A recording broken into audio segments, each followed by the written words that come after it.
how quickly we forget. In fact, the Bible chides the person who looks at himself in the mirror, turns and walks away, and totally forgets what he looked like. Yet, as funny as this may seem, this is too often the case with God's people.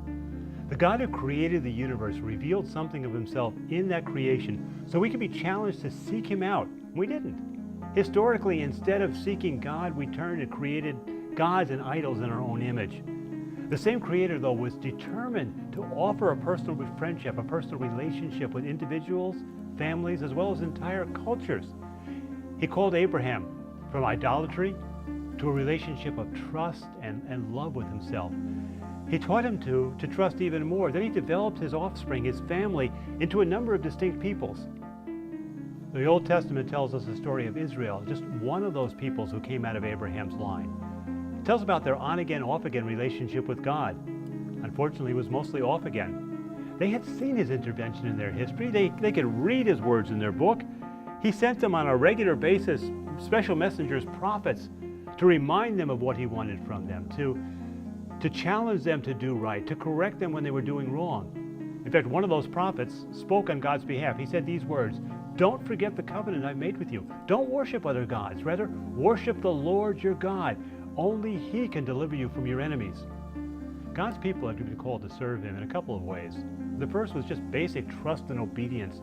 They were to place their complete faith in him alone as a great creator and sustainer of their life. They were also to be God's ambassadors to the people around them and throughout the world. By the example of their lives and their conscious following of the true God, they were supposed to draw people into the same sort of relationship which they were supposed to be having themselves.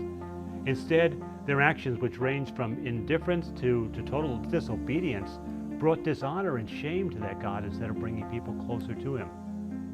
They presumed on the special relationship they had, assuming that they would always have it. It would be theirs forever.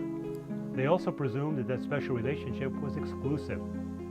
God had promised that Abraham's family would bless all nations, not just them. God in his word talked about his continued concern that all the peoples of the world would come to know him.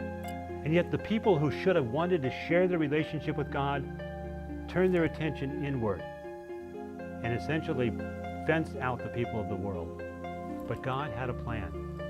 Just as he had had to intervene in taking Abraham into that special relationship, God had been planning an even greater intervention into human history. He had promised that a specific member of Abraham's family would take this relationship and bring it to a spiritual high and become a focal point of blessing for the entire earth, all nations. Speaking of that person, God said in his word, "It is too small a thing for you to be my servant to restore just the tribes of Jacob and to just bring back those of Israel. I will also make you a light for the nations, that you may bring my salvation to the ends of the earth." The who, the what, the when of that were still to come in God's timing.